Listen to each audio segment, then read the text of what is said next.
challenges around internet. So just a heads up on that. I told him I would let you know, and I don't think technically he has to be in the meeting for you all to review the item, but we may want to, if we don't see him appear, at least we may want to like start with the next item or something. Okay. Guess it doesn't really matter if we reorganize the order. No. Hey, Shannon, I was just letting Emily know that the first applicant is traveling out of the country, and he let me know that he might have spotty internet. I was thinking maybe we should just at least wait until we see him appear to get to his item, and then if he drops off, okay. And we can just come back, like maybe just start on a different item and then come back to him. Okay. I'm gonna unmute the conference line, so we'll be ready to go. Okay. All right, commissioners, we're ready to go. Good afternoon, everyone. I'm Chair Kite, and I would like to welcome you to the February 10th, 2021 Historic Resources Commission meeting. The HRC is a quasi-judicial body that is governed by North Carolina general statutes, the City of Asheville's Unified Development Ordinance, and Buncombe County Ordinance. We are authorized to hear requests for certificate of appropriateness for alterations, demolitions, new construction, and other work within historic districts, or for the alteration and demolition of historic landmarks, and other duties, including preliminary review of subdivisions, as specified in the ordinances for the HRC. All commissioners and staff are participating virtually. We appreciate your patience as we work through commission meetings a bit differently than normal. We are streaming live on the city's virtual engagement hub, which is accessible through the virtual engagement hub link on the front page of the city's website, as well as through the link on the HRC webpage. We also have an option for the public to listen live by phone by dialing 855-925-2801 and entering code 9384. Welcome to all of you that are joining us today. I will now ask the commission members who are participating to introduce themselves. Please make sure you mute your microphone if you are not speaking, and when you have a question or would like to speak, you can unmute your microphone. Please remember to mute yourself after you're done speaking. Commission members, as I call your name, please say a quick hello. Commissioner Mercedes. Hello. Commissioner Hornaday. Hello. Commissioner Lazarus. Hi. Commissioner Spring. I'm having trouble with my camera, but I am here. Hello. And Commissioner Vaughn. Hello, everyone. Okay. To help our audience follow along, I will state each section of the agenda aloud and will ask for a vocal roll call vote for each vote. We will consider the minutes from the January meeting of the HRC. The minutes include findings of fact and conclusions of law for certificates of appropriateness. Are there any corrections?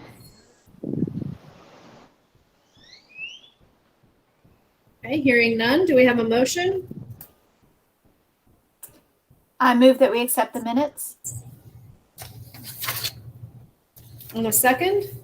Second, Vaughn. Okay, we'll vote by roll call. Commissioner Mercedes. Aye. Commissioner Hornaday. Aye. Commissioner Lazarus. Aye. Commissioner Spring. Aye. Commissioner Vaughn. Aye. Myself, aye as well. Those minutes are adopted. We will now begin the evidentiary hearings for the items listed on the agenda. As a quasi-judicial proceeding, the HRC is not setting policy, nor are we soliciting public opinion on the desirability of an application. The HRC hears and considers evidence presented that applies the standards set forth in the guidelines and standards of the specific historic district for that application. The HRC must make its decision upon competent, material, and substantial evidence to determine the facts of the hearing.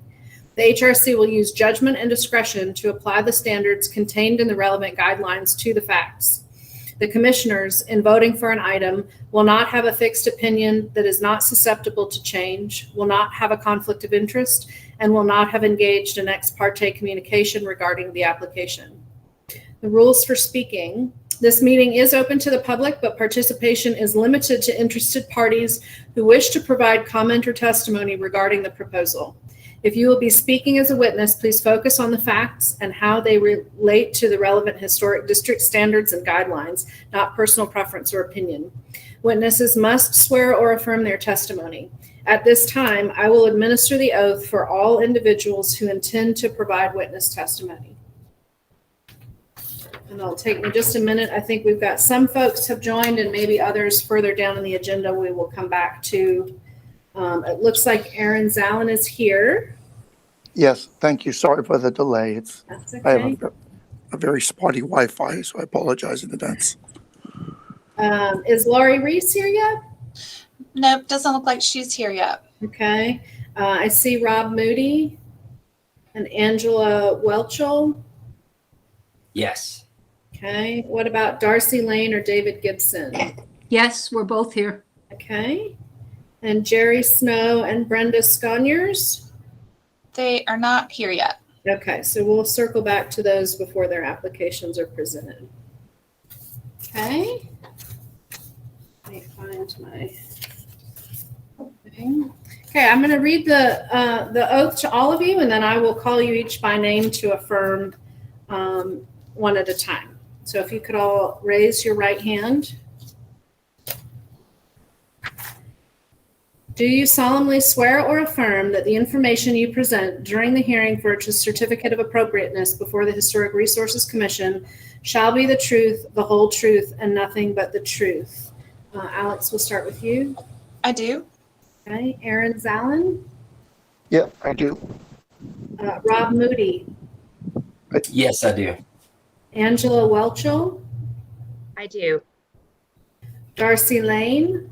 I do. David Gibson. I do. And Shannon.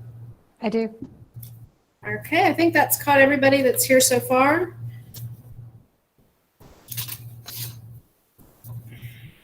Okay, we will move to our first public hearing item. We're starting with old business, and it looks like we've got on the docket 122 West Chestnut Street, which I think needs to be continued into the March meeting.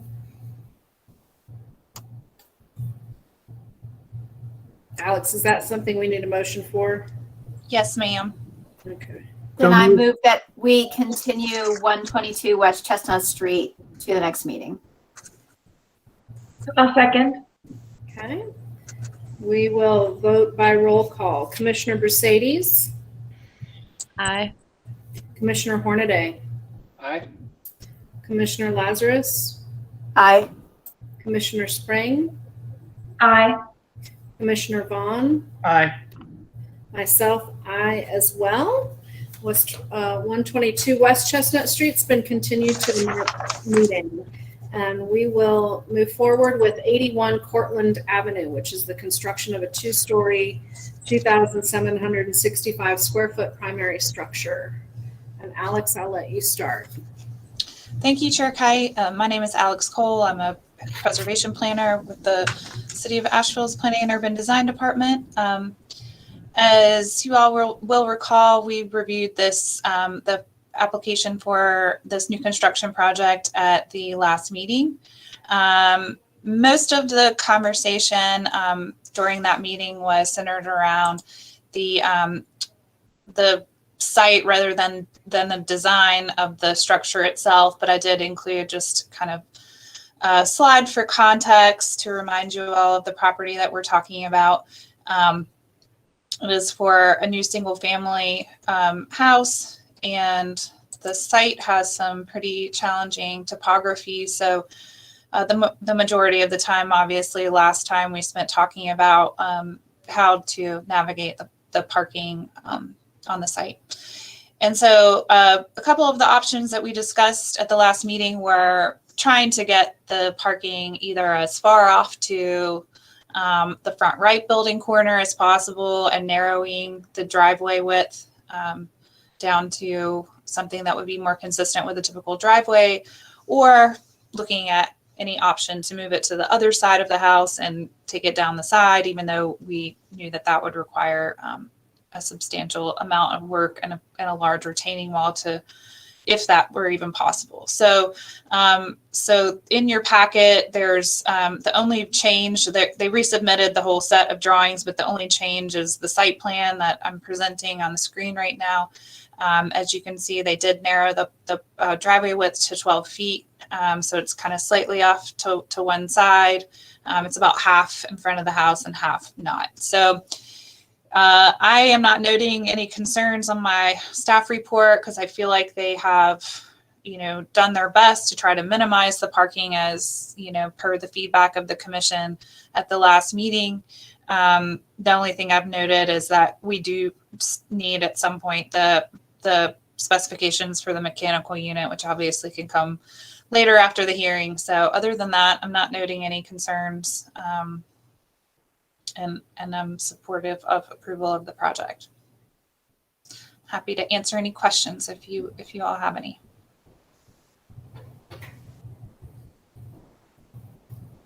Commissioners, any questions for Alex?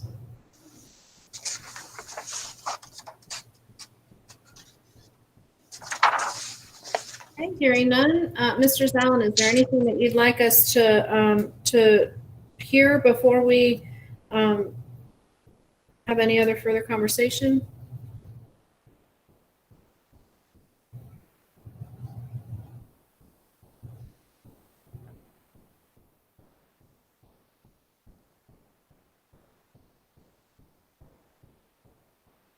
Okay, Aaron, I think you're on mute unless you're silent because we don't need to talk about anything else.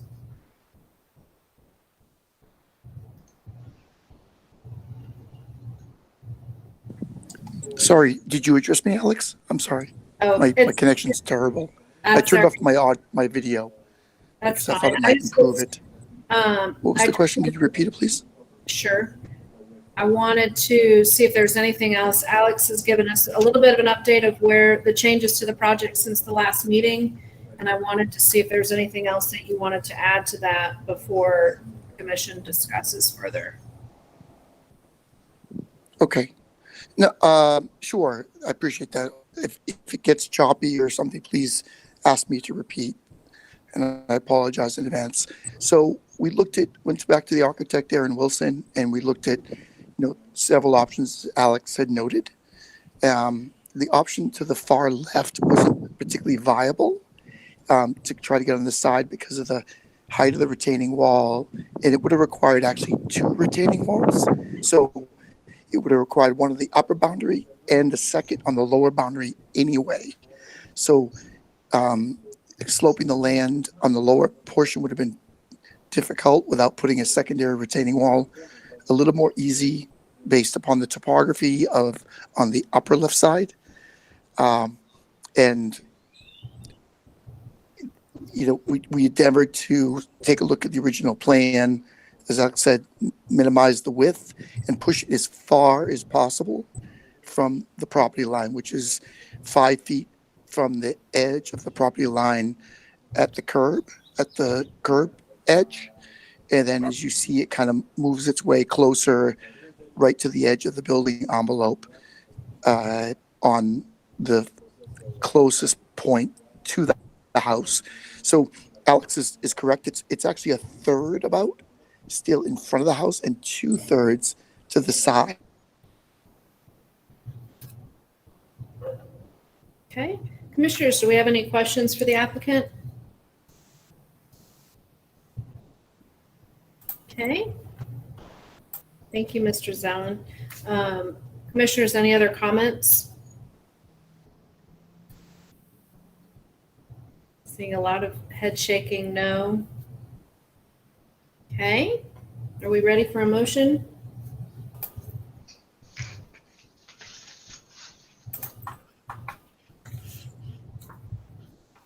I move that we accept the revised plans and I'm sorry, I need to open up the,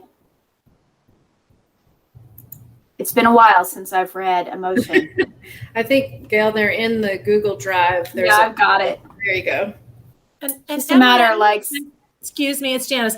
I may have missed it. Did you open it for public comment? Because even though this is continued. I did not. I am very sorry about that. Thank you, Janice, for catching that for me. I very much appreciate it. All right, we will open the floor for public comment. Madam Chair, we do not have any callers in the queue. Okay, thank you. And we will now close the floor for public comment. And I think now we're ready for a and motion. at this point, I would like to make a motion to approve the certificate of appropriateness for 81 Cortlandt Avenue. Okay. See, it was just a dress rehearsal. Thank you, Janice. I think you have to read the Yeah. stuff on that page. Yeah. Yep, got it.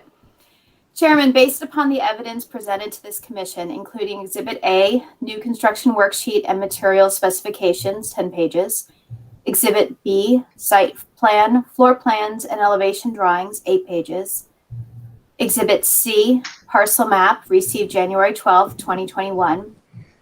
Exhibit D, revised site plan, floor plans, and elevation drawings, 8 pages, received January 11th, 2021.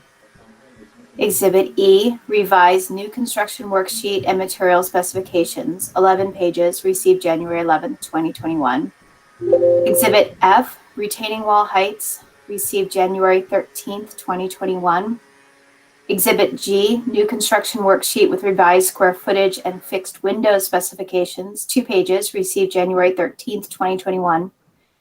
Exhibit H, Gen Weld sightline window specifications, 24 pages, received January 13th, 2021. Exhibit I, revised application, new construction worksheet and material specifications, 13 pages, received January 20th, 2021. Exhibit J, revised drawings and plans, 8 pages, received January 20th, 2021. And the Commission's actual inspection review of subject property by all members except. I move that the Commission approve the certificate of appropriateness based on the following. Okay, I'm going. 1, that the application is to construct a new 2-story, 2,701 square foot primary structure. Structure will have superior wall foundation with smooth stucco veneer, smooth hardy plank lap siding with 6-inch reveal. Smooth hardy plank single sliding and roof will be Timberline HDZ asphalt shingle in weathered wood color. Roof overhangs will have decorative brackets. Windows will be 2/1 SDL double hung and 2 light casement black aluminum clad. Doors will be natural wood with 3 lights over single panel on front elevation and black 8 light aluminum clad on rear elevation.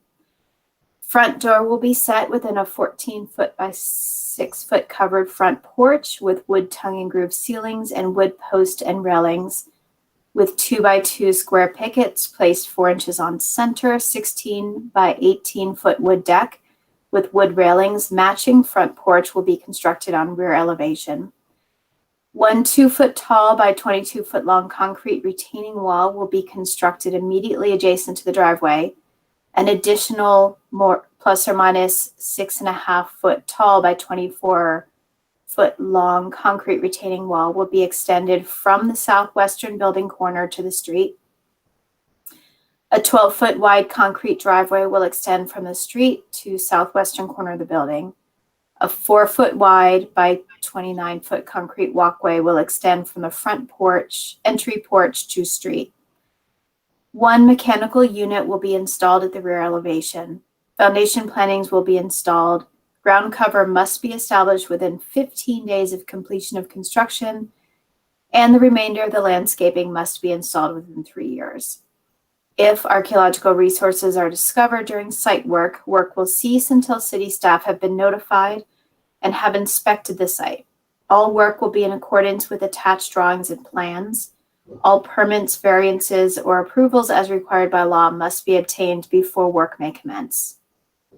2, That standards for new construction, primary structures found on pages 92 to 93, walkways, driveways, and off-street parking on pages 50 through 51, landscaping and trees on pages 40 through 41, fences and walls on pages 36 through 37, decks on pages 38 through 39, utilities and mechanical systems on pages 82 to 83, lighting on pages 42 to 43, and archaeology on pages 32 to 33 in the Montford Historic Design Review Standards, adopted on April 14th, 2010, and amended December 9th, 2019, were used to evaluate this request. 3, this application does meet the design standards for the following reasons. A, new primary structure is cited so that it is similar to the historic pattern in terms of orientation, setback, retention of green space, and spacing between structures. B, new primary structure is designed so that the overall character of the adjacent streetscape and building site is maintained. C, new primary structure is compatible in height, roof form, scale, massing, footprint, detail, material, fenestration, and proportion with surrounding historic buildings and other historic buildings in the district. D, location and size of window and door openings are compatible in placement, orientation, spacing, proportion, size, and scale with surrounding historic buildings. E, materials and finishes are typical of those found in the district. F, deck will be located on the rear elevation and inset from the front building corners. G, new walkways and retaining walls will be compatible with site and district in terms of dimension, configuration, materials, color, and texture. H, new driveway parking area will be concrete and located in the front yard due to the slope of the land. I, mechanical unit will be located on the rear elevation and screened with plantings. 4, that the action and improvements proposed by the application before us is for certificate of appropriateness are congruous with the special historic character of the Montford Historic District. Motion by Gail Azaris, second by... I'll second that HRC version of War and Peace. Okay, and we will vote by roll call. In 1 second, as soon as I get my list. Okay, Commissioner Brusades. Aye. Commissioner Hornaday. Aye. Commissioner Lazarus. Aye. Commissioner Spring. Aye. Commissioner Vaughn. Da. And myself, aye as well. And that motion carries. So, based upon the foregoing findings and for the reasons set forth therein, I move that a certificate of appropriateness be issued with the following, isn't there a condition, Yes. Alex, of review for the, is it the HVAC, Yeah. Okay. Yeah, so just the manufacturer specifications need to be submitted for staff review whenever they're available. Okay. Understood. Great. Okay. I'll second. motion, Wait, who seconded? Sorry. Spring. Okay, thanks. Okay, we'll vote by roll call. Commissioner Brusades. Aye. Commissioner Hornaday. Aye. Commissioner Lazarus. aye. Commissioner Spring. Aye. Commissioner Vaughn. Aye. Myself, aye. And that motion also carries. Okay. All right, Aaron, thank you. I'll I'll follow up thank you with so you in much. the next couple of days. Great. Thank you so much to the commission for taking into consideration and approval. I really appreciate it. And thanks again. Sorry for the poor connection. I really apologize for that. But All right. okay. No worries. Thank you. Okay. Bye. Bye. Okay. Moving through the agenda into new business. We'll be looking at 17 Panola Street. enclose a non-original porch on the rear elevation. And I believe that the applicant did not get sworn in the first round at the beginning of our meeting. No, but she is here with us. I think I just got a message from her that she's on her phone. So okay. Laurie, are you there? If so, can you unmute yourself to let us know that you can be sworn in?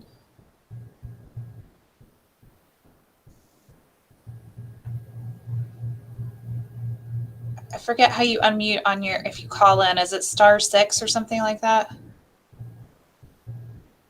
Yes, that's correct. Okay.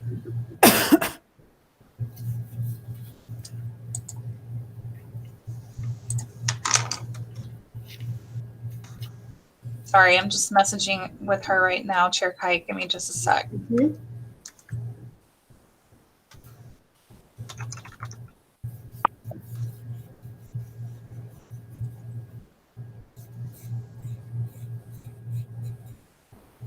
Okay.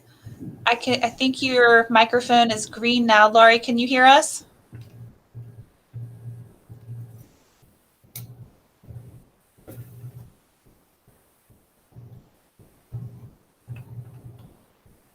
I can hear. Sorry. Okay. Can you? Ah. No worries. So we just need to get you sworn in really quickly, okay? Oh, thank you. Actually, Chair Kite, Jerry Snow, it looks like he's present too. So let's just swear them both in. And Jerry, are you there? I am. Can you hear me? We can. Is it just you by yourself, or is Brenda with you also? I can bring Brenda down so we can do it all at once. Okay. Okay, just a sec.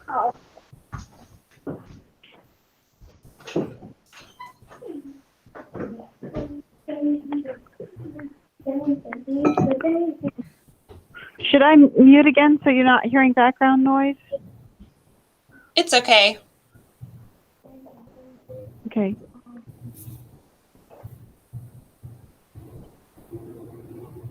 You guys ready to go? Yeah. Okay, can you have one more drink? I'm gonna want one more sip.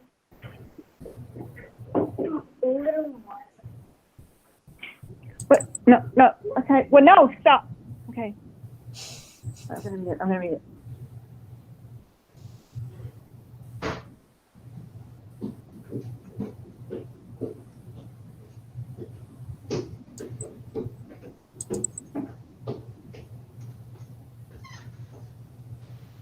Chair over. Here you go.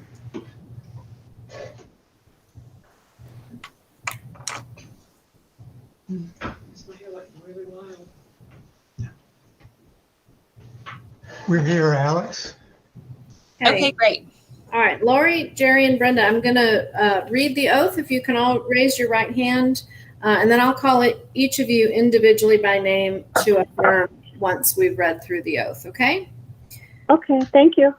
Do you solemnly swear or affirm that the information you present during the hearing for a certificate of appropriateness before the Historic Resources Commission shall be the truth, the whole truth, and nothing but the truth?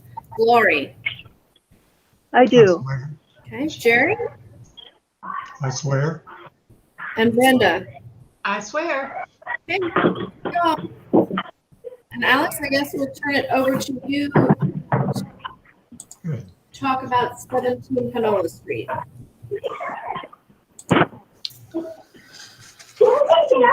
Okay, thank you, Chair Kite. So this application is for a property on Panola Street at this 2.5-story stucco house that has a porch on the rear elevation that is not original to the structure. I included, and I probably should have ordered my slides a little differently. So let me skip ahead. So I included 2 Sanborn maps in your packet to illustrate the changes that this structure has undergone over time in terms of the rear elevation. This is the image on the left is 1917. As you can see from 1951, it looks quite different, and is not showing a porch on the rear elevation. So this is, I'm not sure what year this was constructed, but as it's not original to the house, I don't have the request is to fully screen this porch in. I don't have any concern being that it's on the rear elevation and it's not historic or original to the structure. So the proposal is to basically center a screen door here, and then it would obviously need some framing around it for support. And then I do have one question that I hope that Laurie can answer for us. There on the side elevations, it's shown with, I think, maybe some framing like here, and I'm wondering if the railing is going to carry all the way around, or if it's just being shown on the sides for some reason. It's going to carry the whole way around. Yeah. Okay. It's just not shown on the elevation drawing. Elevation. Yeah. I'm sorry. Yeah, that should be there. Okay. I guess that being said, it would be helpful to probably see that with the window sill heights behind it, although I still don't think that I would really have much pause for concern unless there's a way that it can be done without the railing. I'm not sure. We don't receive that all the way around without it. Yeah, I'm guessing that's probably not a possibility. Well, it could be. We could do vertical. You mean it would just need to have more vertical posts? Then? Yes, there could. Right, there could be like vertical splines. Is Ryan? I wonder if he's there. I don't see him on here. Okay. So anyways, just a couple of thoughts that I had, and then I'm interested to hear what the commission says, but and just like from a philosophical standpoint, whether you all are supportive of the screening or not. Generally speaking, I think that's probably where we should start with the discussion, and then we can get into the details on the framing logistics. Okay. So that's really the information I have to share with the commission, unless you all have questions for me. I think it's a pretty straightforward request so far as, making sure that the drawings are accurate.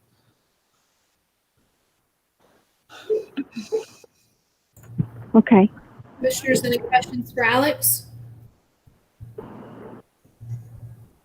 I'm sorry, what was that? I was just making sure that the commissioners didn't have any additional questions for Alex. Oh, I'm sorry. That's okay. Laurie, is there anything else that you'd like to explain to the commission about the application?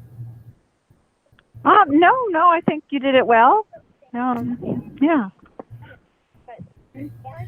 Then before the commission begins our discussion on the application, I'm going to open the floor to public comment.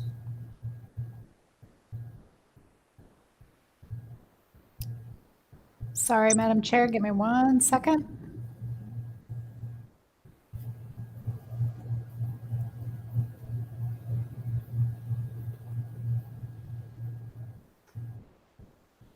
I'm sorry, you're going to have to give me 1 minute. It looks like our public input is, oh, here we go. I'm sorry, Madam Chair, there are no callers in the queue. We're good.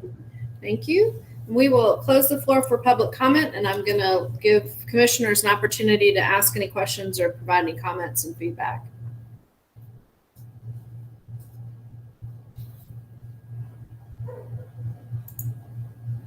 Some head shaking. I don't see everybody's video, so it's hard for me to tell. This is Chairman Frank. Ryan, can you guys hear me now? Ryan, maybe I'll make it here. I agree with Alex that since it is not original and it's on the back of the house, I think it's perfectly appropriate to be screened. Okay. I agree as well. I think it's easily removed. Maybe the less bracing, the better. For the cross member, it seems like a stability issue, which is fine. But I'm in support of the application.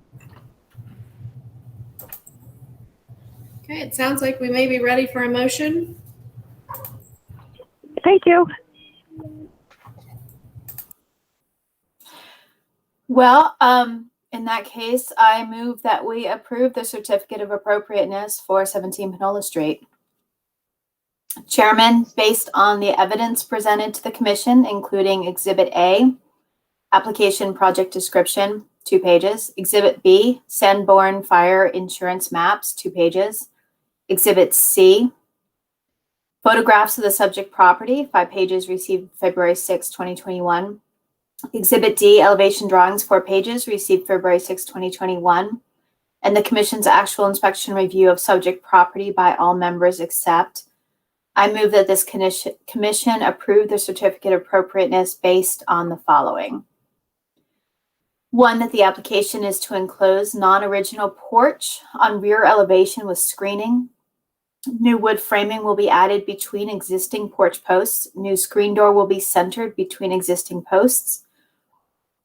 All wood framing will be painted to match the house. All work will be in accordance with attached and approved drawings and plans. All permits, variances, or approvals as required by law must be obtained before any work may commence.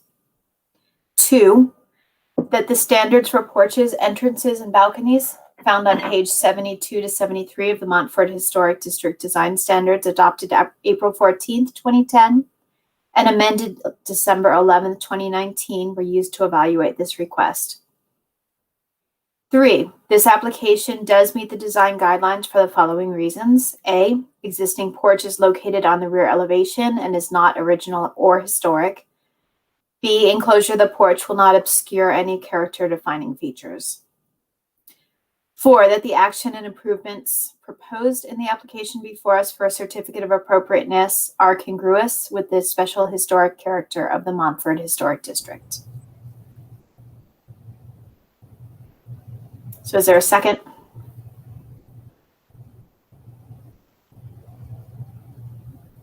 Yeah, I'll second that if no one else has. That's Vaughn. Okay. We will vote by roll call. Commissioner Mercedes? Aye. Commissioner Hornaday? Aye. Commissioner Lazarus? Aye. Commissioner Spring? Aye. Commissioner Vaughn? Aye. And myself, aye as well. That motion carries. Based upon the foregoing findings and for the reasons set forth therein, I move that a certificate of appropriateness be issued with the follow. Would you want to add as a condition that the railing be carried around? Yeah, I think it would be helpful to have the revised elevation drawing showing the railing on the rear. Okay. Okay. So motion by Gail Azaris. I will second. Spring.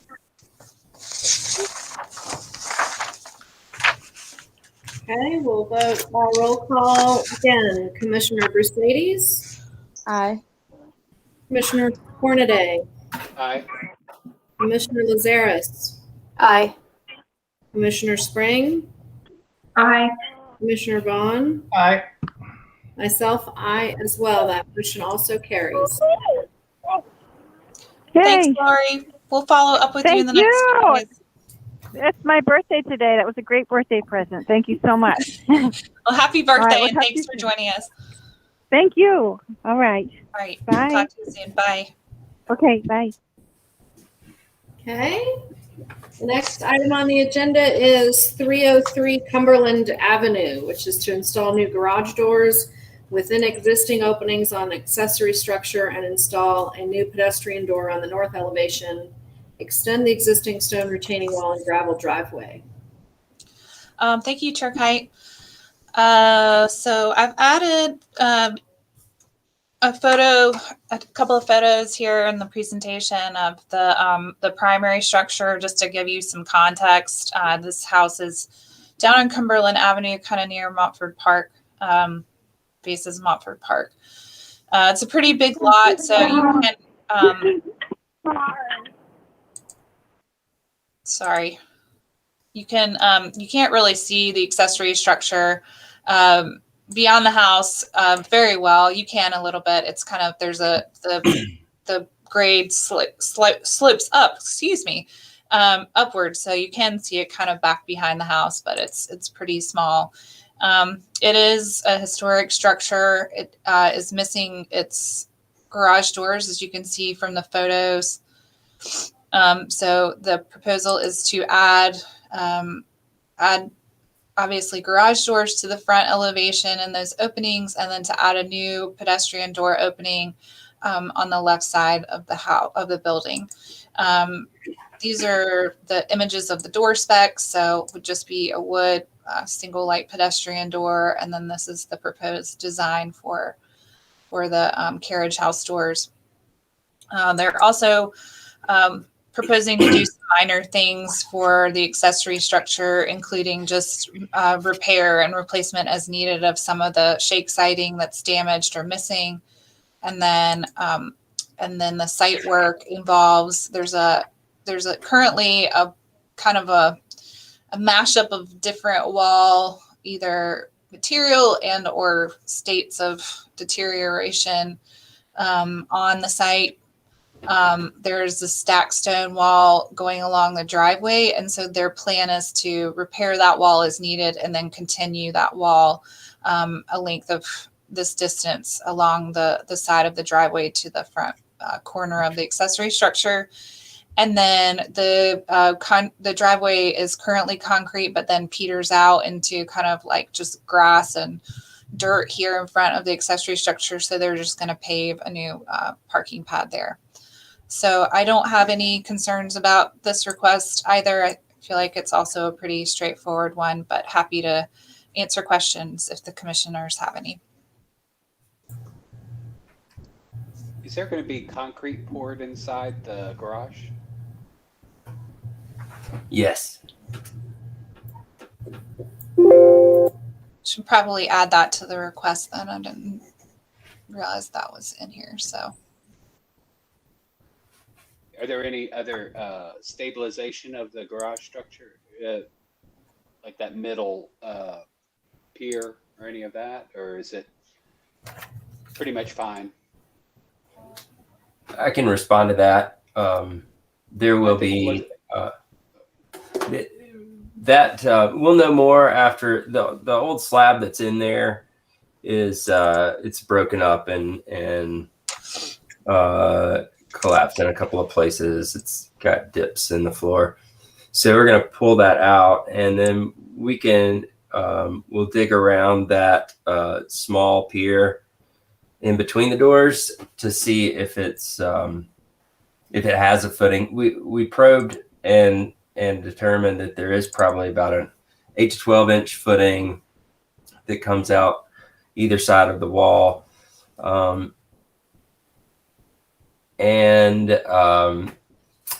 If we need to, I visited the site with our engineer, and if we need to, we can actually dig that footing out, lay down an appropriate base of gravel, and put the footing back in. It's tilting slightly towards the outside of the structure, so we want to make sure it's nice and even before we do anything. But that was it. Everything else looked solid. And we'll construct a temporary wall to hold the structure in place while we do that, while we take that out and put it back in.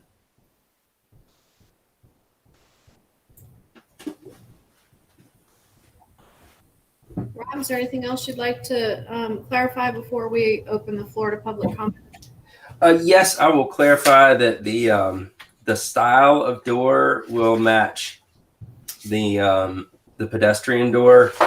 It's number 30 on the specifications that we have there. that we submitted. And then the top panels would be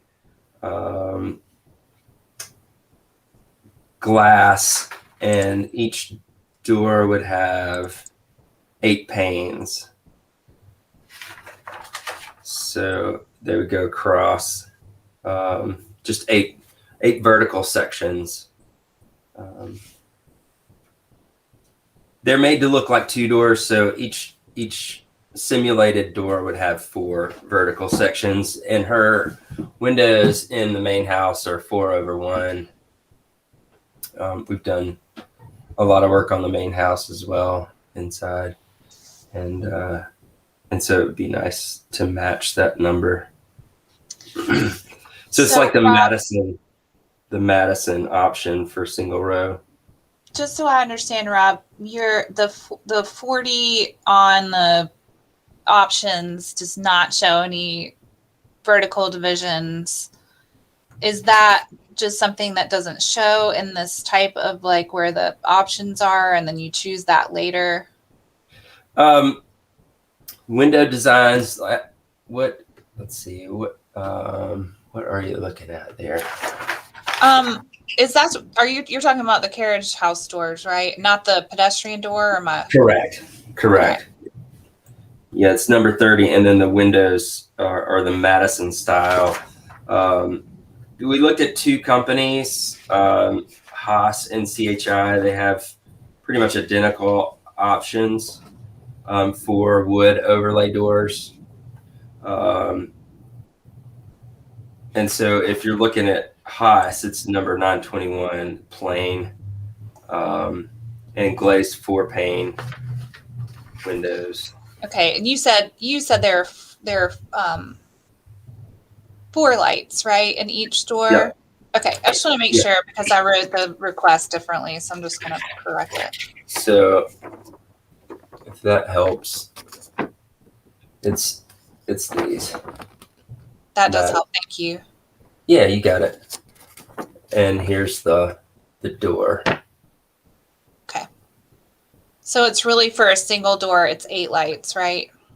Correct. Okay.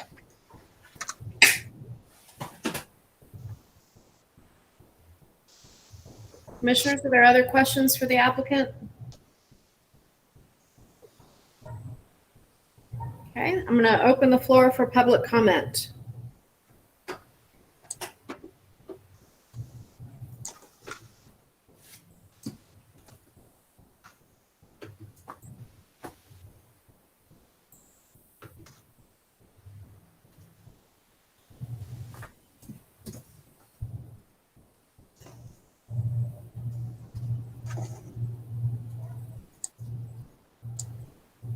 Sorry, Madam Chair, there are no callers in the queue.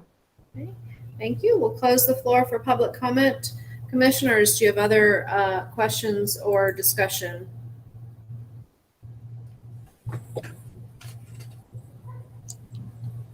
Rob, can you send me that that sheet you just held up so I can add it to our exhibit?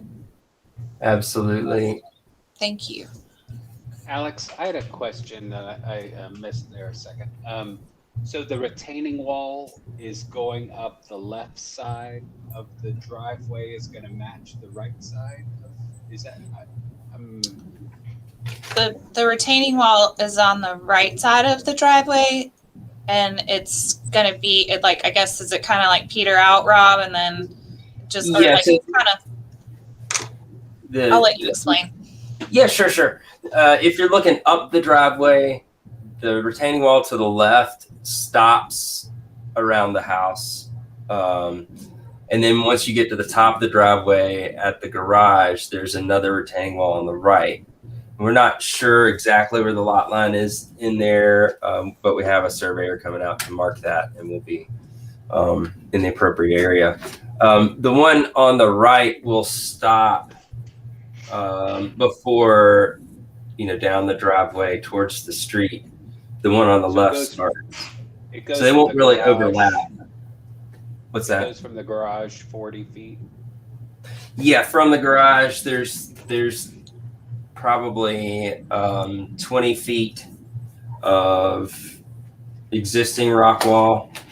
Mhm. And then we're going to add 40 feet down the driveway, and it'll come close to the back of the house, but it won't be across the driveway from the existing rock retaining wall.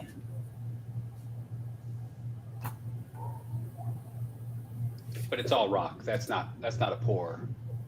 Correct. Right? Okay. Correct.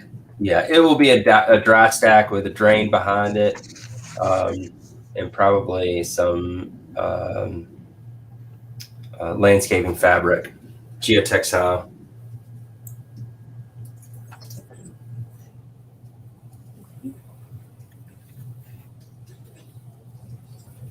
Are there other questions? Comments?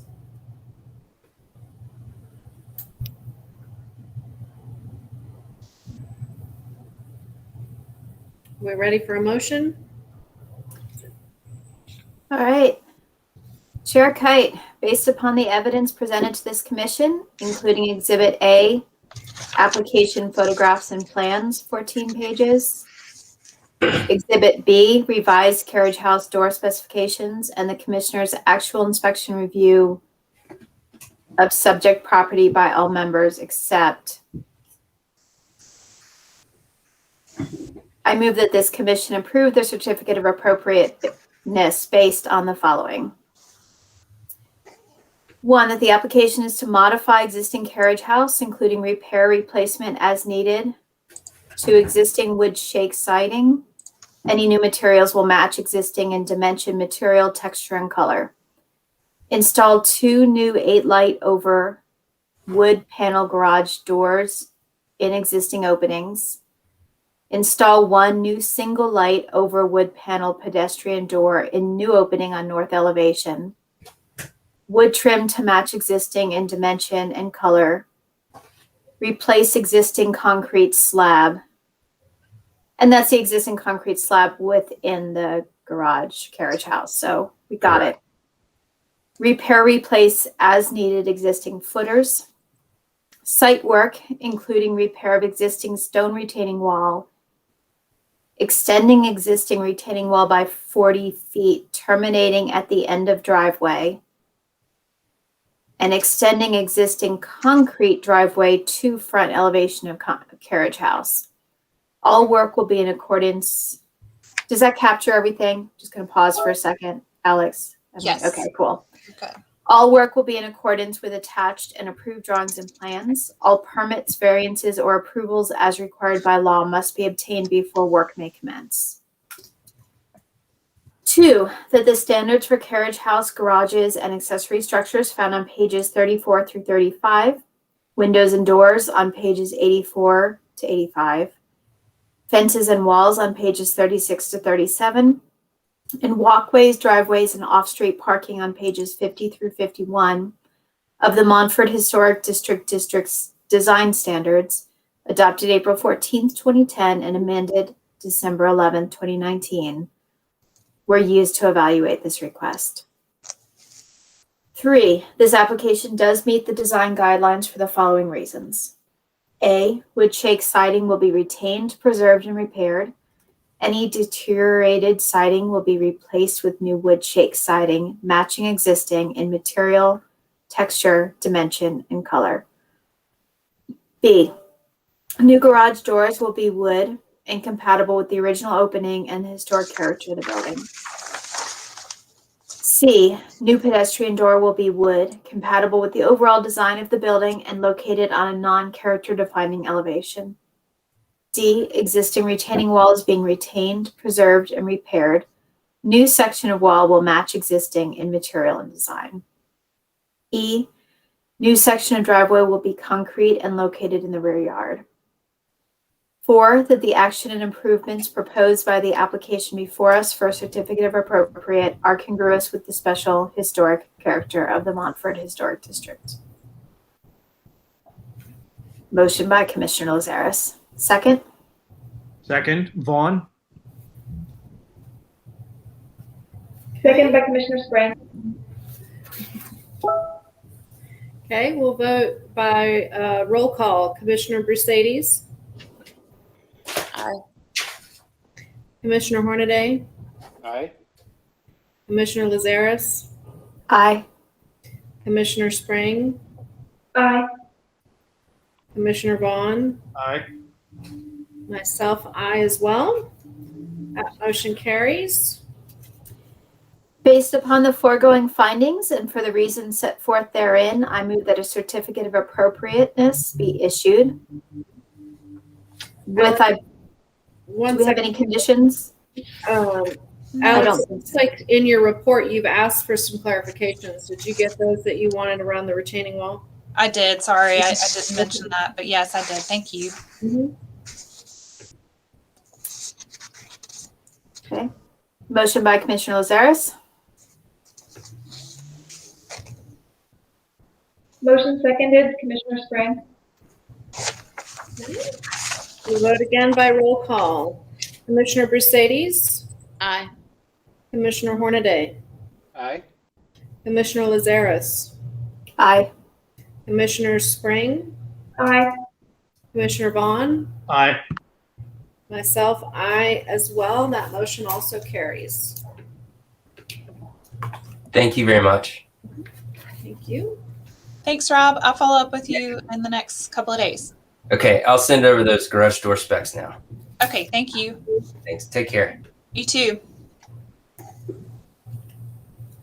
Okay, we are moving on to 261 Cumberland Avenue, construction of a 140 square foot addition on the rear elevation. Thank you, Chair Kite. As you noted, the proposal is for a very small addition on the back of this house shown here. It is one of the multiple colonial revival house styles on, or style houses on Cumberland, a few doors down from the house we were just looking at. This request is also a pretty simple one. They've got, if you're looking at the rear elevation of the house, you can see where that HVAC unit is there. Alex, do you mean to be sharing a presentation right now? Yes, can you guys not see my screen? I do not. We see your drive with folders. Yeah, your folders. Oh, weird. I'm sorry. There you go. Thank you. There you go. When I was trying to change the motion for the last application, my stuff got moved around somehow. So thanks. Okay, this is the house that we're talking about, as you can see. Front elevation for context.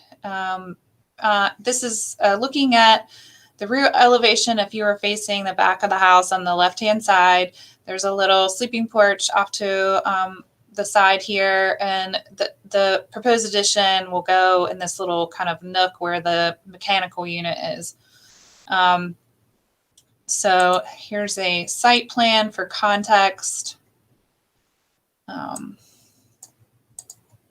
Elevation drawing showing the proposed addition and the floor plans. So I'll let Darcy and David speak to this, but so when we talked through this project a while back, and their goal is to, as you can see, accommodate a master bathroom here, or an ensuite bathroom for this bedroom. The design standards require that additions be inset from the rear building corners. I think this one is, it is inset, but just imperceptibly so. It's just a very small amount, and the guidelines do not dictate any particular dimension that it's, for decks, we have a requirement that a deck be inset by 12 inches, but there's no measurement for the amount that a addition has to be inset. I think it helps in this case that the material is differentiated from the sleeping porch itself. To me, that helps to differentiate the addition from the historic portion of the first floor. The siding will match the upper story lap siding. And then there will repurpose 2 of the 6/1 double hung windows on the addition. And I've noted in the approval that they should be required to retain and preserve the other 2 windows that they aren't proposing to reuse, and just keep them on site so that in the future, if they or another owner wanted to undertake a different project, there would be original windows to be reused.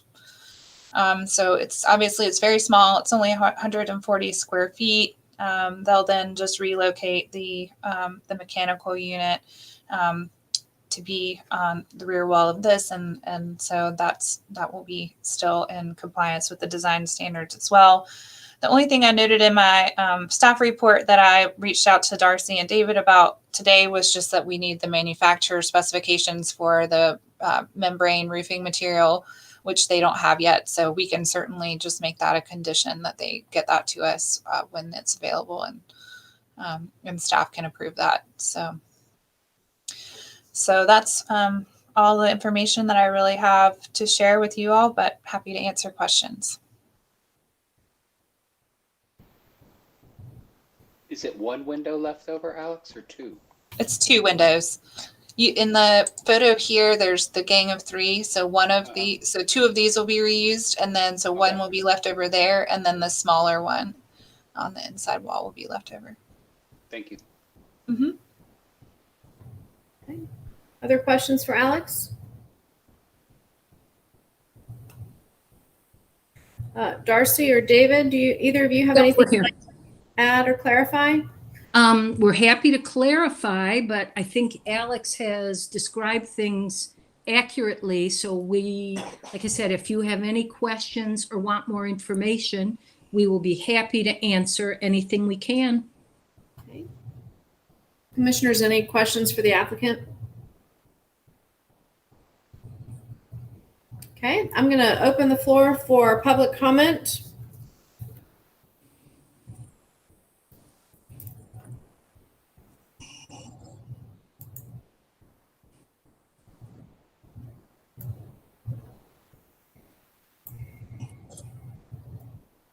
Madam Chair, we do not have any callers in the queue. Okay, thank you. We'll close the floor for public comment. Commissioners, any other questions or comments regarding this application? I just want to add, Chair Kite, sorry to interrupt, but one thing really quickly that I left off is that they are proposing to remove one of the original chimneys. This is an aerial image of the chimney. It's on the rear facing portion of roof. I'm kind of a purist when it comes to chimneys and historic buildings, but I would consider this to not be a character defining chimney. It is clearly secondary. If you're looking at the front elevation, you can just barely see it over the roof line. So I am in support of removing the chimney as well, and they are planning to, if possible, reuse some of the bricks on the foundation of the addition. So just want to add that additional information for you all. Thank you, Alex.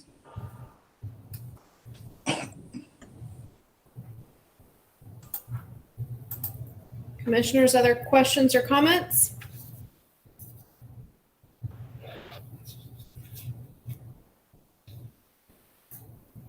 Are we ready for a motion? Chair Kite, based upon the evidence presented to this commission, including Exhibit A, application photographs and plans, 12 pages, Exhibit B, aerial image taken by staff February 5th, 2021, and the commission's actual inspection and review of subject property by all members except, I move that this commission approve the certificate of appropriateness based on the following. 1, that the application is to construct a 140 square foot, 1-story addition on rear elevation. Addition will have brick foundation, wood lap siding, matching siding on the 2nd story, and a flat membrane roof. 2 existing 6/1 double hung wood windows will be repurposed on the new addition. 1 existing 6/1 double hung wooden window not being reused will be retained and preserved on site. Sorry, Commissioner Lazaris, that should say 2 existing windows will be retained. Okay.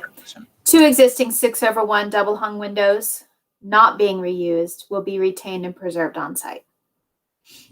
Yep. Relocate existing mini-split mechanical unit to rear elevation of new addition. Unit will be screened with plantings. Remove one non-character defining secondary chimney from rear-facing portion of roof. Salvageable brick will be repurposed for addition foundation. Anything else? Is that good, Alex? Yep, that's everything. Thank you. Cool. All work will be in accordance with attached and approved drawings and plans. All permits, variances, or approvals as required by law must be obtained before work may commence. 2, that the standards for addition found on pages 88 to 89, windows and doors on pages 84 to 85, utilities and mechanical systems on pages 82 to 83, and chimneys and chimney caps on pages 58 through 59 of the Montford Historic District Design Standards adopted April 14th, 2010, and amended December 11, 2019 were used to evaluate this request. 3, the application does meet the design guidelines for the following reasons. A, addition on rear elevation will be on rear elevation and will not damage, destroy, or obscure any historic character defining features.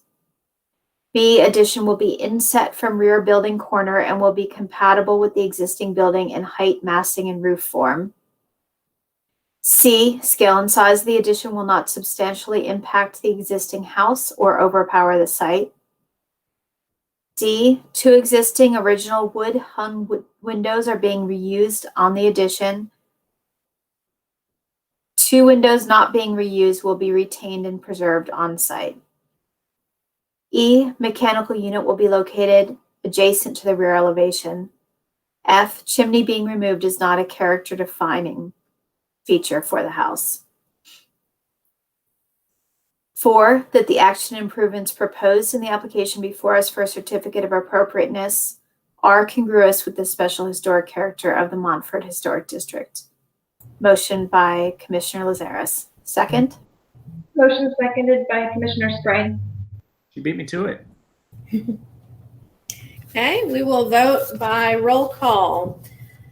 Commissioner Mercedes, Aye. Commissioner Hornaday, Aye.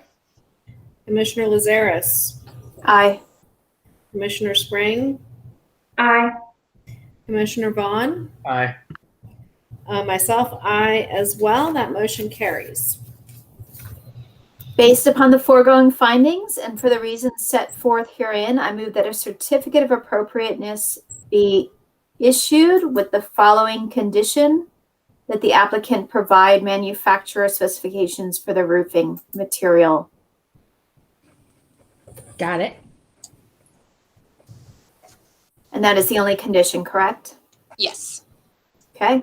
Motion by Commissioner Lazarus. Second? Second, Vaughn.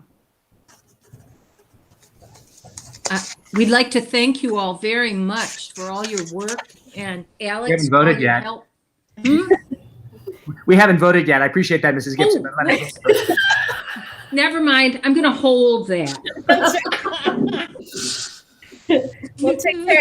We'll take a quick roll call vote, and I think it'll get wrapped up. Commissioner Mercedes. Aye. Commissioner Hornaday. Aye. Commissioner Lazarus. Aye. Commissioner Spring.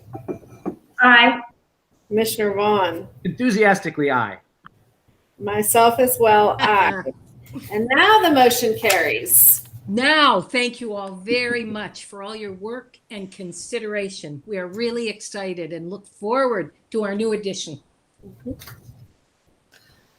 Thank you, Darcy and David. It's been nice working with you. I'll follow up with you in the next couple of days on next steps. Sounds wonderful. Thank you Thanks. all. Have a great night. You too. Okay, moving on to the next item on our agenda, the Kingsland Alley. Construction of a 12-foot wide paved road within an existing unopened right-of-way. Thank you, Chair Kite. So this application is for a little bit unusual for us. We do not have this very often, but it is for a new, it is for some right-of-way improvements in Montford. As you all know, there are many unopened right-of-ways across the city, and this one in Montford stretches between Danville Place and Pearson Drive. It's open on the Pearson Drive side to some degree. It hasn't really been fully improved on that side either. But as you all might recall, you reviewed a subdivision for this lot. It's not shown on the GIS yet, but you can see where the little dot is for 99999 Kingsland Alley. So it's actually a new little lot off the back of 30 Watauga Street. So in order to meet the city's standards for the subdivision, they have to provide access to this lot, which requires them to improve the right-of-way in the alley. So they are improving it to a city standard. It will be a 12-foot wide paved right-of-way that thankfully they are not being required to provide street trees and other elements that wouldn't be commonly found on secondary streets like alleyways. So it will just be the 12-foot wide paved asphalt portion of the road. There are, I think noted in my CA description that there are 11 mature trees in the right of way that will need to be removed for construction of the road. Initially, the applicant did propose replacement trees, but I don't think that would be practical in this particular instance, due to the fact that there's not really anywhere to replant trees because he doesn't own all the property abutting this right of way. And then where the new lot is, eventually there will be a house there of some kind. So I don't think that I let him know that I didn't think that we would require replacement trees at this time. And so that is something that I talked with him about. I also talked with him about there's a retaining wall that needs to go on the south side of the right of way for a span of, I believe it is 63 feet long. And so in the initial submittal was noted as a timber wall, which is not a permitted material type in the district. So I let him know that, and he confirmed that it will be a stacked stone wall and will range from 6 to 36 inches in height as you move through this section, kind of right in here where these lot boundaries are along the south side. And the last thing I had asked for was a section drawing of the road. So that is included in your packet now. It was kind of hard to see when I zoomed in on it to try to cut it to put it in my presentation. So you may just want to pull up the document separately. There's a site plan that I added yesterday or the day before to the packet. And the section is just kind of up by the project data block. So it's easy to miss if you're looking at that site. It looks like you're just looking at the site plan, but there's a little cross section on there. So it will be an asphalt surface, which is commonly found in Montford as a road paving material. So that's all I've noted. I did note in my reasons that to just clearly call out tree protection for the trees adjacent to the construction of the alleyway, making sure that we cover our bases there to include that in the approval. So those are all my notes, but I am happy to answer questions if you have any. Alex, I have one question. The section of retaining wall that you mentioned, is that a cut retaining wall or a filled retaining wall? So is it above the elevation? It goes 30 inches above the street surface or 30 inches down to hold up the edge of the... I'm imagining that it goes up, but I will defer to Jerry on that question. Okay. Other questions for Alex?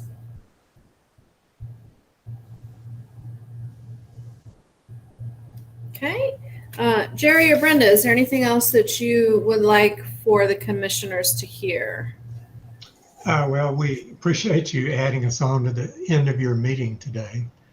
We're looking forward to making this happen. It's been a year-long project to get to this point. So we appreciate you hearing us today. About the retaining wall. Yeah. And the question about the retaining wall, it does go from the street up, and then there'll be a bank behind it. I've got a question. No, go ahead. Well, go ahead. Okay, I will ask.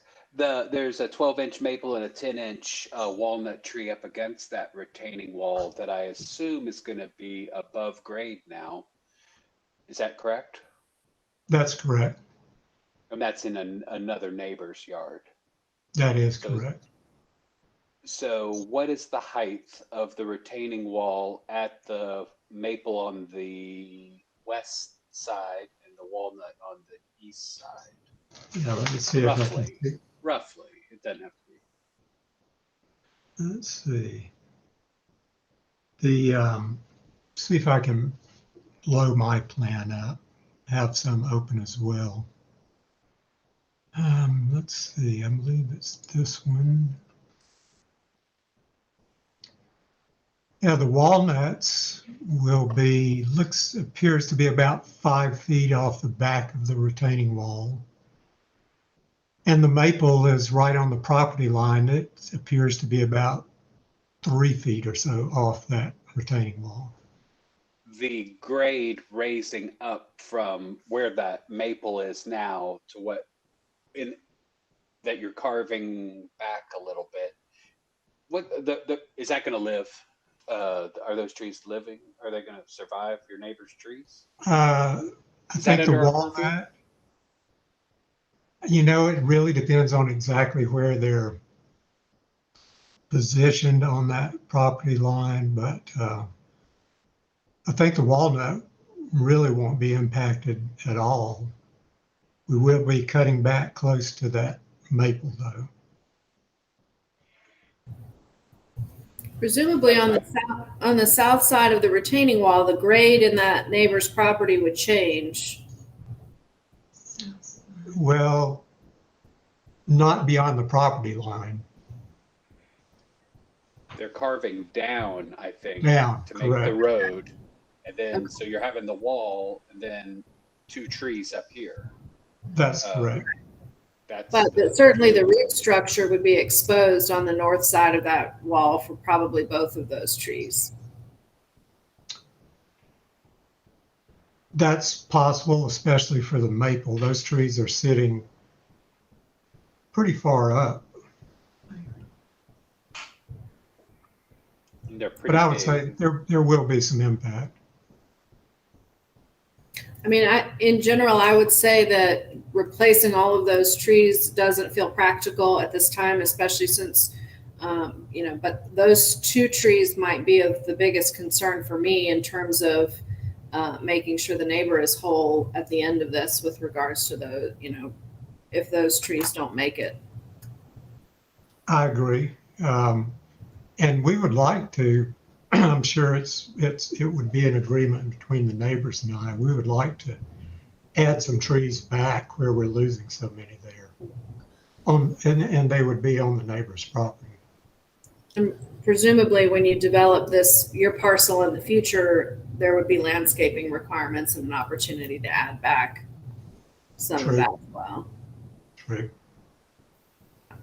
I think, Chair Kite, it would make sense, since you all have concerns about those 2 trees, that there just be a condition on the CA that I'm not sure how we follow that, because maybe that they are doing fine at first and then a year from now they start to struggle. It's hard to say. So let me think through that before I say what I was going to say. Is there a way to follow up with an arborist that could give us a better opinion about the impact and give us maybe a duration of how long, like what's the window if those trees are going to have some kind of impact? When would we see that? I'm certainly not a tree expert by any stretch. We agree to evaluation in a year. Yeah, we could have those. We could have those evaluated by an arborist. Like in a year or something. see what impact that grading has and where they're actually located in terms of the property line. At that point, have someone look at those. I think if we, maybe we could require that, and then if the arborist determines that there will be, you know, a negative impact on the trees, that the applicant will work with the property owner to replant trees if the property owner wants them to replant trees. Absolutely. I mean, they may not want that, and you know, we can't require them to. If the trees die without, you know, them having any control over it. So, and being a landscape architect, I'll be out there watching when they're grading. So certainly have them be as careful as possible. Yeah. All right, well, let's we can continue that conversation. I do want to pause for just a moment for any public comment.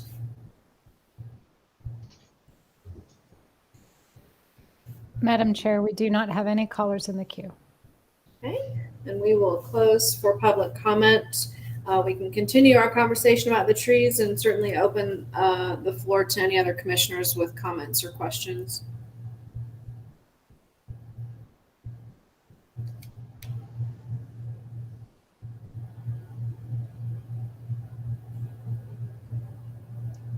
I have no concerns besides that tree issue. It just looks like that they would be, if not dead right away, shortly afterwards, when they losing a little bit of their water with a harder surface. That's the only issue that I'm seeing with the application. Well, I would agree. I would love to have some follow-up by an arborist and some sort of period of time or some confirmation or communication with the neighbors that they're sort of comfortable with the impact that those are going to have on their trees. Presumably that's the, you know, very far back edge of their property.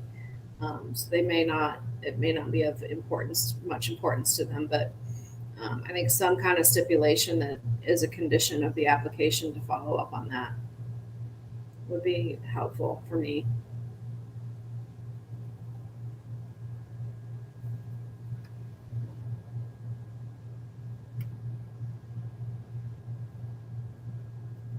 Any other comments?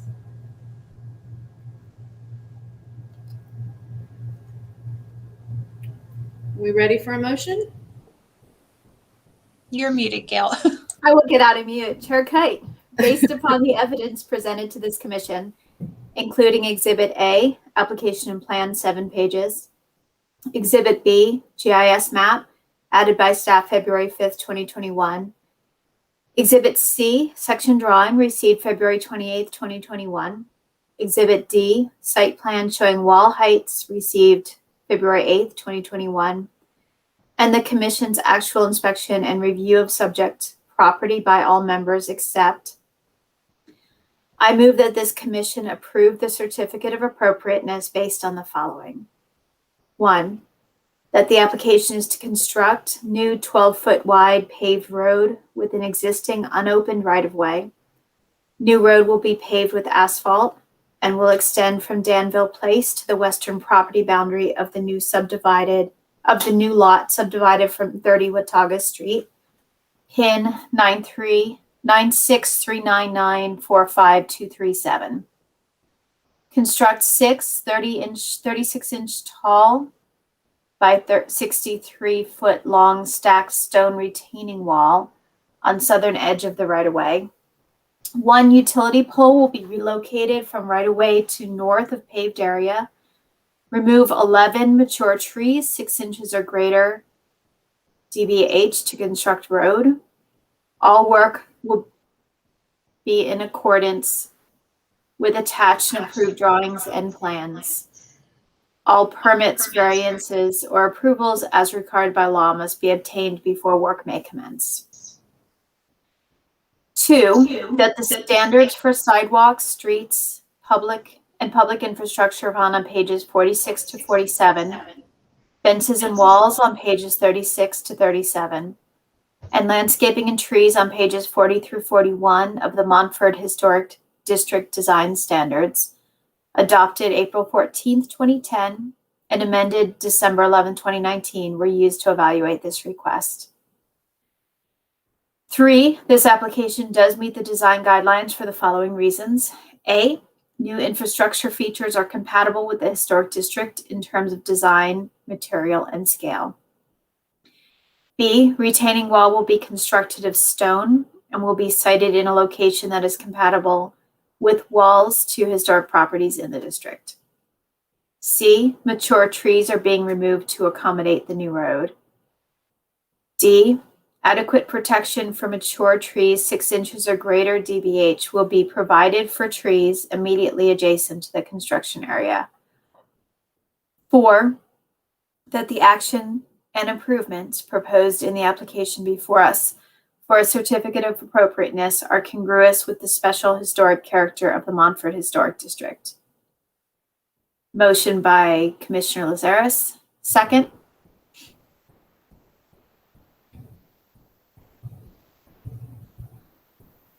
Second, Hornaday. Okay.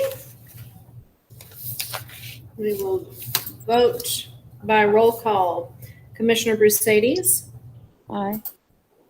Commissioner Hornaday? Aye. Commissioner Lazarus? Aye. Commissioner Spring? Aye. Commissioner Vaughn? Aye. Chair Kite? Aye.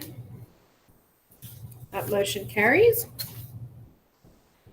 Based on the foregoing findings and for the reasons set forth therein, I move that a certificate of appropriateness be issued with the following condition: that the homeowner follow up with an arborist. Do you want to specify particular trees? I think so, because it's the maple and the walnut. For the 12-inch maple and the 10-inch walnut on the south side of the proposed road. And as necessary, make a good faith effort to replace trees should the arborist find that they are threatened by the construction.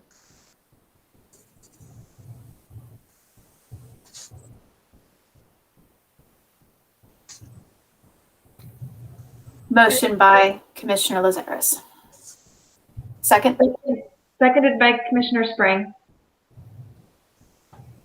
Okay, we vote by roll call. Commissioner Brusades? Aye. Commissioner Hornaday? Aye. Commissioner Lazarus? Aye. Commissioner Spring? Aye. Commissioner Vaughn? Aye. Myself, aye. That motion also carries. All right, thanks, Jerry and Brenda. I will follow up with you in the next couple of days. You can hear me there. Thank you for your approval and thank you for your service on that committee. I know it's a lot of work. Okay, Alex, that concludes our applications for this meeting. Yes, so now we move into other business, and the only thing that I have added, unless you all would like to discuss anything else, is the continuation of the Sonley Award renaming discussion that we started back in December. So I got some comments from Commissioner Hornaday and Commissioner Vaughn, which I added to that Sonley Award info folder that's in the commissioner packet. So I'm just going to turn the floor over to you all to kind of discuss and see what you want to do. I think there were maybe 3 main things we had to determine that we needed to do. Number 1, determine if you all want to rename definitively, and if so, what will be the name. Number 2, we have upcoming will give the award, the commission will. And so just to consider whether right now the award is a sterling silver bowl mounted on top of a wooden base. It's obviously because you've given the award so many years, it's kind of old, it's old. it's not in bad shape, but it's old, and we ran out of space for names on the bowl itself, so we had to add the space, and it's not particularly beautiful, but anyway, so just thinking about that, whether you want to continue with that award or if you want to choose some other format to give the award, and also how we give the award. Normally in non-COVID times, the award is given at the Preservation Society's annual Griffin Award event, which is great, and we are thankful to PSABC for supporting us in that way for so many years. And not necessarily that we want to move away from that, but how do we want to provide context when giving the award about the name change to kind of provide some educational information to the awardee, or contextual information. So those, I think, were the kind of main things that we were trying to figure out. So I'll let you share your thoughts. Is there any disagreement around changing the name in the first place? Nope. I didn't feel No, like. I think it's a great idea. Yeah, I thought that there was some consensus around that. This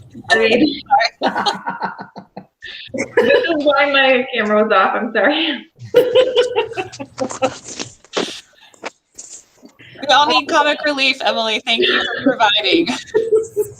Well, now that the public's gone, I don't feel so self-conscious about being upside down. But yeah, I agree. Your hair is not falling either, so it's even more weird. Your hair doesn't, look like you're upside down. Mm-hmm. Well, I mean, that's the first step, right? If there's consensus around changing the name, I think that's obviously the first step. I guess we need to offer up recommendations for what the new name should be. It feels like something without someone's name in it is probably a good idea. It's probably a good idea. It feels a little safer in the long run to not, 50 years from now have another commission wrestling with the same issue. That feels like it's important, and so those two things feel kind of easy a little bit. I'm in favor of a new award. I think if the other one is tired in the first place and running out of room, then I think starting fresh, and maybe it's a plaque and there's something on the back of it that captures the history of the award up till that point, and explains the name change, I think would be nice. Also, I'm going to just keep rambling with answers until someone else talks. Well, to the point about the award, though, since we are the Historic Resources and Preservation, et cetera, it seems that we should be able to preserve the cup in some manner. My suggestion was that we keep it and maybe a new base where we can add the old names and still have room for the new ones, and have that displayed in our chamber at our meetings so that people get that idea and give a new cup, a new version, a new award to people. But it seems like we should do something to repurpose the existing so we can keep the old cup in the spirit of preservation. So is there traction around, and was it Andrea Clark? Is that who was the recipient from last year? Yes. Is there an opportunity to really honor her role in all of this, in bringing the issue to light and to acknowledging that that she really pushed us to consider what we were going to be doing moving forward, either in a significant way on the new plaque or new award of some kind, or maybe in part to present this year's award to the next recipient as an opportunity for us to be vocal about the reasons behind the change and the role that she played in all of that. I was thinking along James' idea of keeping the cup, but then having a secondary award. I mean, I know that we have a lot of these around our office that are really old, but I think that they can be a more meaningful thing, as like not just a plaque, but like maybe something that's framed, that not a diploma, but something that kind of looks like that, with the name signed by the chair, all those things on a beautiful document that then could be framed. We could frame it and they could keep that forever. I don't know. That was just one idea I had that might be more of something that they would want to like hang in their office or their home somewhere, or versus a little. I don't know. To have I don't have any awards in my house, so it just seems like it would be weird to have a cup somewhere, for forever. Like that might end up in my closet, or I might be willing to hang something on my wall. Well, What's our the budget? Griffin Awards, that's how they treat the Griffin Awards too, is, that you get a certificate that you can frame, that you can hang on the wall. Thank you. A You don't have to certificate. give back.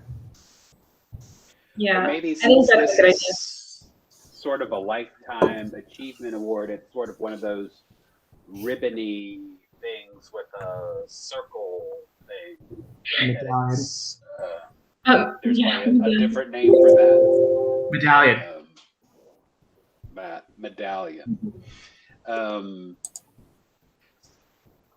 But I like your idea of Andrea transferring it from Sonley to X, and that might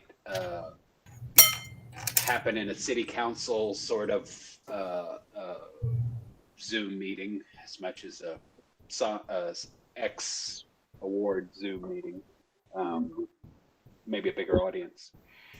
Yeah, I just know she was reluctant at first to really participate in it when we wanted to give her the award last year. And I think that, acknowledging that and giving her some prominence around the name change, I think feels important to me in making right what we tried to do for her last year.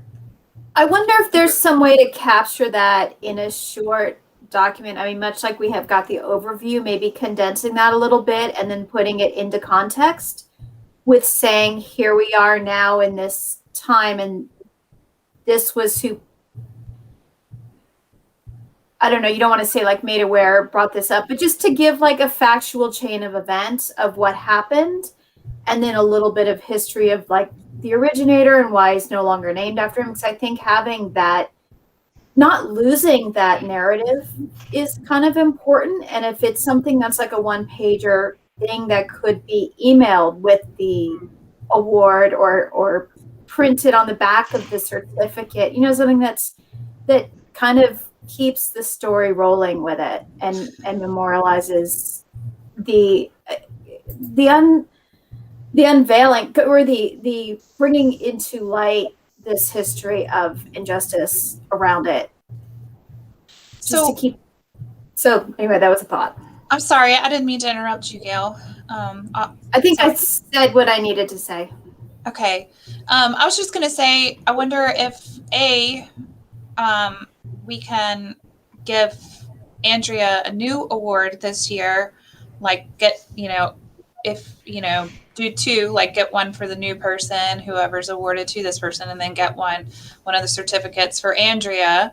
And then I'll draft a letter kind of to the effect of what you said, like a formalized letter that would be from the commission to the awardee and would, provide exactly what you just described, like how the award came to be named and then how we've evolved to. And Andrea's kind of place in that evolution would certainly be highlighted in that letter.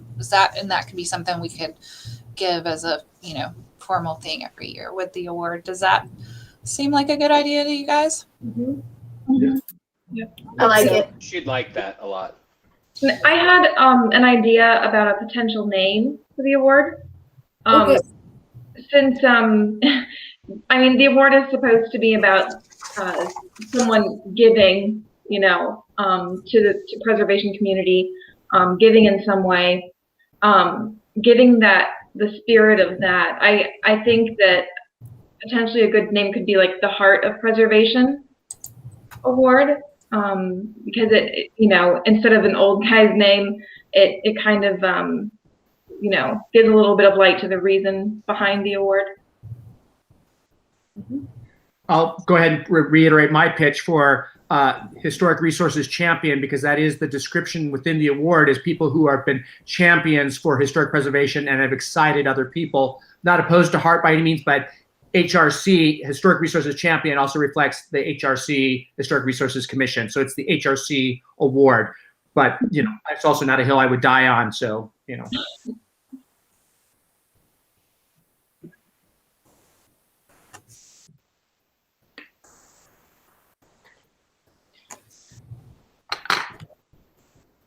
I think we ought to potentially put the naming to the larger group. We've got a really short list of of commissioners this week, and I feel like there's probably some value in at least getting all the options on the table and letting the larger commission weigh in. We could even do that probably by email and vote formally at the next meeting if we wanted to. Alex, I don't know what the rules are around that email chain that could happen.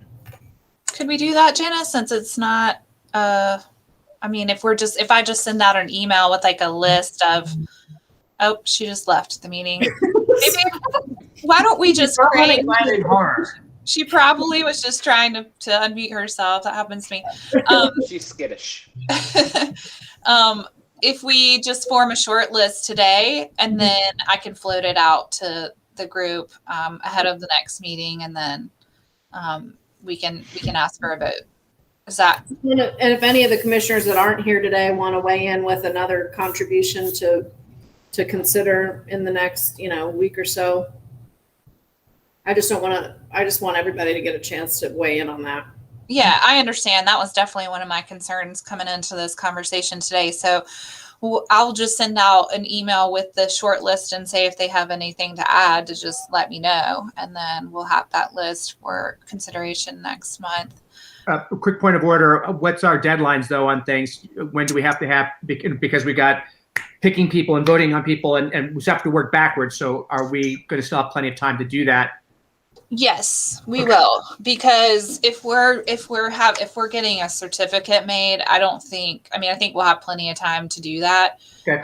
We just would need to vote or the commission needs to vote at the April meeting on who they want to give the award to. So in my email, I'll also remind everyone to consider not potential nominees, because we'll talk about that next meeting, and then you all will vote on that in April. So spring is always busy because we have the award, and then we also have nominating committee for executive officers for the coming fiscal year. So y'all will get a lot of annoying emails from me between now and summer. So Can I get a quick clarification then on the number or types of nominees then, so we're ready? Because as I've stated in my thing, I'd like to nominate some people from the South Asheville Cemetery Association, but I don't know how many and whether they still have to be alive or posthumous and et cetera, and or can the board minus me be nominated? What are the sort of the criteria that you have used, whether officially or unofficially, for this, please?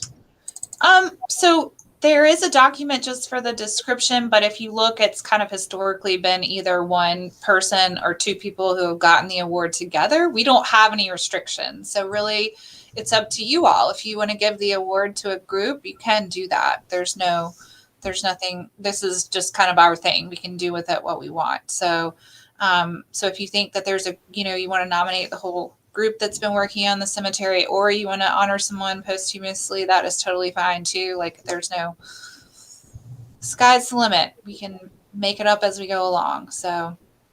Okay. Is there any feel from unofficially from people, so that, if I want to, be, some people go, oh no, I don't like the idea of groups of people or multiple people or whatever. So I'd rather do something that's going to potentially attract some, support, rather than, step on toes because I'm the new kid on the block who doesn't know how y'all think.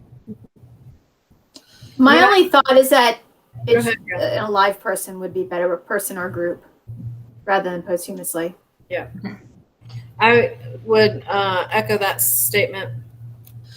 And I'll add too, James, just so you don't feel shy about jumping in on it. Like, usually it's kind of, we don't have a long list of potential nominees every year, so we're always happy to hear whatever suggestions any of you want to bring to the table. Okay. So again, without dominating this, the reasoning behind that is there is Mr. Gibson, who's the obvious, and I'm going to draw a blank because I'm horrible with names, but there was another gentleman he worked very closely with who has passed on, and I just feel badly about leaving him out just because he's no longer with us. So that would be my thought about someone posthumously and a pair, because these two gentlemen were known throughout the history of the cemetery as being the Mutt and Jeff, for lack of a better term, of people who really did all the work. So that was my thinking on this. And so that helps for what I'm thinking, to help guide people's views on group or posthumous, et cetera, et cetera. That's why I'm thinking the way I am. So this would be like a pair of people, one who has passed on, but you can't recognize one without the other. I mean, that sounds brilliant, like, and necessary and sensitive. Okay, great. Thank you. That helps me. And Janice, just so you know, after you dropped off, what I said was that, you know, as I do pretty often, just email the commission with our short list and say, if anybody else has any ideas for names, please let me know, and we will discuss at the next meeting. So it's clear that we're not, you know, discussing anything within the email. So Perfect. Yeah, I don't know how I did that. I hit the wrong button and then I couldn't get back. But yeah, so the general rule about everyone emailing, if it looks like all commissioners are sort of going back and forth and deliberating, even by email, that can be viewed as a public meeting that we haven't noticed. So that's why you don't do that. I mean, you can email with one or two, but it's better to do it the way that Alex is saying, get all the input and let her send out the input. So.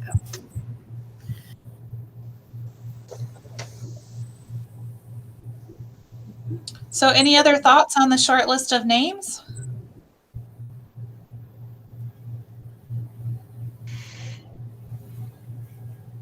I was going to switch gears if there aren't any other suggestions at the moment. Somebody suggested, and maybe that was Will, about presenting this as part of a council meeting. I think in light of the current situation where we're meeting virtually, that might be a better option this year than, I don't know what the plan is for the Griffin Awards with Preservation Society. I've been to, you know, most of us, I think, have maybe been to the Griffin Awards. When it's done in person, it's kind of a nice little deal.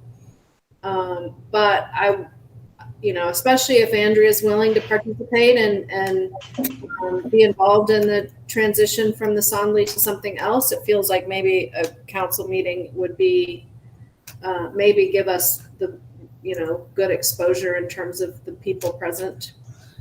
Can I ask Janice and Shannon, like, what do you think that would look like at the council meeting? Like, what would we ask of them? Would they, like, I don't know. I can't think of a way that they, because since this is the HRC's award, you know, it's not like something that they would give, so it wouldn't be like a resolution on their behalf. You'd probably want to bring it up with the council liaison. It's kind of unusual for them to do that, but if they knew the whole history of this, that, you know, how we're changing the name, how you're changing the name, why you're changing the name, how this is history in itself.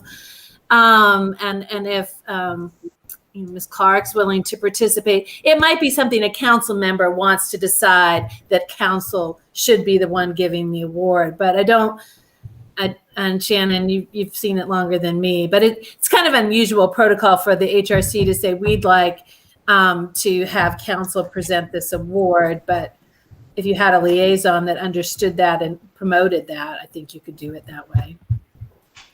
Should it also be Buncombe County?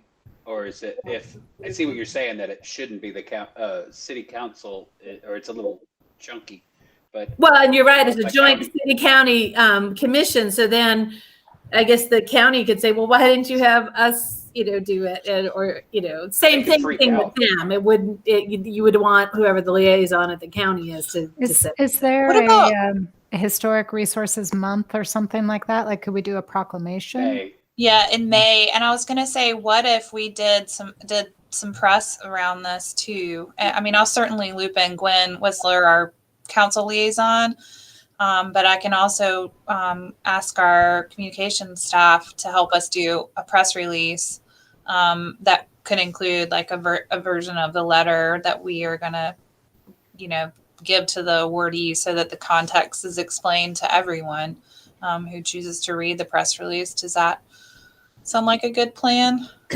Yeah, and then maybe the video in the front of it, Emily could kind of talk through the change and the reason for the non-readers.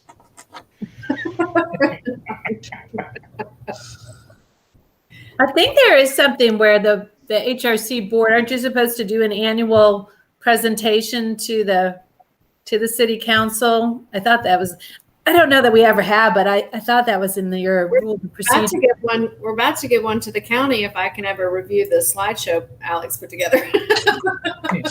Yeah, we don't. We just have our annual report, and I don't think anybody ever looks at those except for me. And maybe when I ask the chair to, they might look at it. In this particular case, council will every now and then ask the annual report to be given like in person by the chair. So in this particular case, that might be a way to kind of talk about this. Well, the annual report isn't due until we won't have decided on the name or anything until after the annual reports are due. Then I handled the way that you were saying, it is something I think the council would probably want to highlight it. And I've been thinking it's not my place really at all, but I don't know if this Ms. Clark, she created history by bringing this forward. So if you were going to name it after a name, how historic naming it after her. If she wanted, that kind of, she sounds like a very, a person that wouldn't want that kind of attention, but I just thought that's interesting. She really changed the history. I could get behind that too. That briefly popped into my head as an idea after I said we shouldn't name it after a person. Yeah, there's all kinds of dangers of that. Obviously, something happens later on, something in her past that she hasn't wanted anyone else to know about suddenly comes up because somebody decided to dig into this. There's just so many landmines out there for naming after a person, living or dead, that I just think we get back onto our safe ground of not naming it after people. Would just be my immediate reaction to that. Sorry. Same with tattoos. Don't get a tattoo of a living person. They'll always let you down.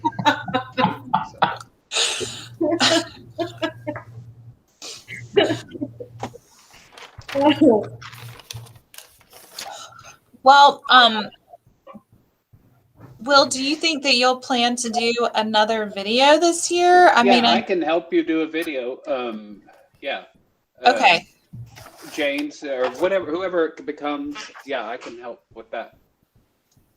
Okay, cool. Well, what I'll do then is maybe next week I'll just send out an email to the group and say, these are, if there are any other names you guys want to add, like, Will, I know you had quite a long list. So if you want me to add any of those, just let me know and I can. The only one that I kind of liked was 1791 of those, and Land of Sky, I think is pretty well trod. I don't think that's anything fresh there, but I think 1791 makes you kind of think a little bit. I like that one, although I will say that I have one thing I've been trying to make my brain think about more recently is Indigenous heritage. So that's the only kind of drawback with that. That's when we discovered Asheville. Mm-hmm. Yeah, which is kind of weird because it's from a Buncombe County, which is that. So they're all pretty bad after that. I don't think they're bad. I think they all represent kind of the fonta flora that we have in our region, and certainly some names that are, Yeah, I pretty much covered all that. So that's about it. I like, the Historic Resource Award, the Heart of Preservation. I think anything's better than what we heard last month about Sonley. Or was that 2 months ago? So all good from there. All right. Well, are you guys good with that then? If I just send out a list to the group, and then obviously thank you, James, for the suggestion or potential nominee for the South Asheville Cemetery folks. And then if you all think of anyone else in between now and next month, certainly, or just be considering that so that we can talk about it next month. Oh, there's a home tour. The Preservation Society is doing a home tour. I think it's might be live this weekend. If the phones are ringing for that. Anyway, I think it's on the preservation website, and our Amy and my wife's house is on it. And Sonley is on it. So that's cool. Yeah, you can see the swastikas and stuff.